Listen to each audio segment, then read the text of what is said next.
Assalamualaikum warahmatullahi wabarakatuh. Saya Muhammad Alifi dan teman saya Imam Subroto akan mempresentasikan bab tentang manajemen kompensasi. Yang pertama yang akan kami jelaskan yaitu pengertian kompensasi. Apa itu kompensasi?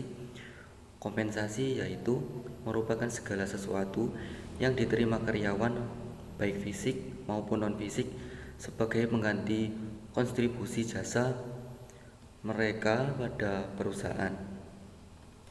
Dan yang selanjutnya, tujuan manajemen kompensasi.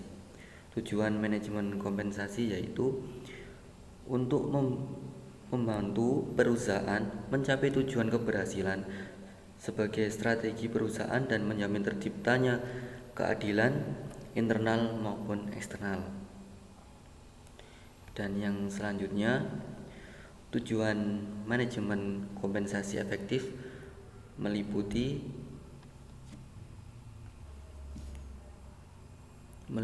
yang pertama, memperoleh SDM yang berkualitas, dan yang kedua, mempertahankan karyawan yang ada, yang ketiga, menjamin keadilan, dan yang keempat, penghargaan terhadap perilaku yang diinginkan, yang kelima, mengikuti aturan hukum, dan yang keenam, mengendalikan biaya, dan yang ketujuh, meningkatkan efisiensi administrasi. Yang pertama, memperoleh SDM yang berkualitas. Mengapa memperoleh SDM yang berkualitas? Karena kompensasi yang sudah cukup tinggi sangat dibutuhkan untuk memberi daya tarik kepada pelamar pekerjaan. Jika kompensasi yang diberikan tinggi, maka pelamar pekerjaan akan banyak dan perusahaan akan lebih selektif dalam memilih karyawan. Dan yang kedua, mempertahankan karyawan yang ada. Para karyawan dapat keluar kapan saja. Besaran kompensasi tidak kompetitif dan akibatnya akan menimbulkan perputaran karyawan yang semakin tinggi. Dan yang kedua, menjamin keadilan. Manajemen kompensasi selalu berusaha agar keadilan internal maupun eksternal dapat terwujud. Dan yang keempat, penghargaan terhadap perilaku yang diinginkan, yaitu pembayaran hendaknya memperkuat perilaku yang diinginkan dan bertindak sebagai insentif untuk perbaikan perilaku di masa depan. Dan yang kelima, mengendalikan biaya. Mengendalikan biaya yaitu sistem kompensasi yang rasional membantu perusahaan memperoleh dan mempertahankan para karyawan dengan biaya yang beralasan.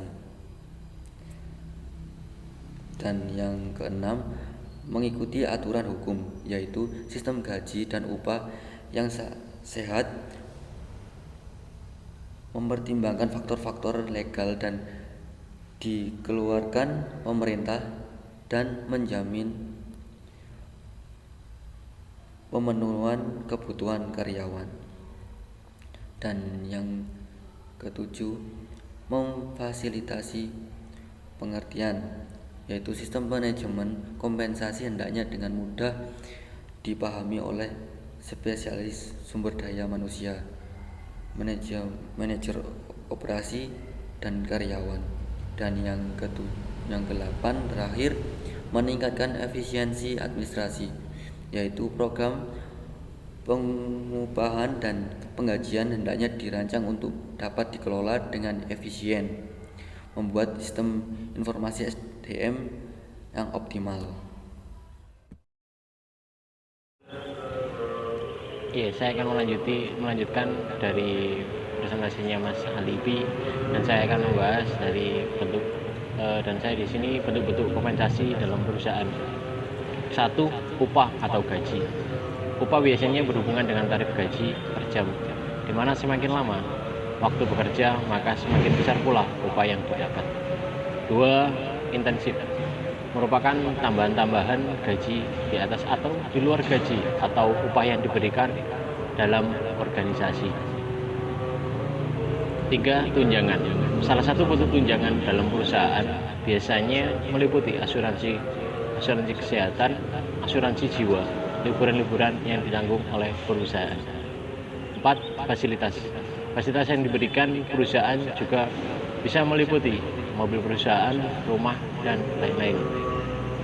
Dan jenis-jenis kompensasi ada 3. 1. Kompensasi finansial langsung, yaitu kompensasi berupa bayaran pokok, bayaran prestasi, bayaran intensif, dan bayaran bertanggung.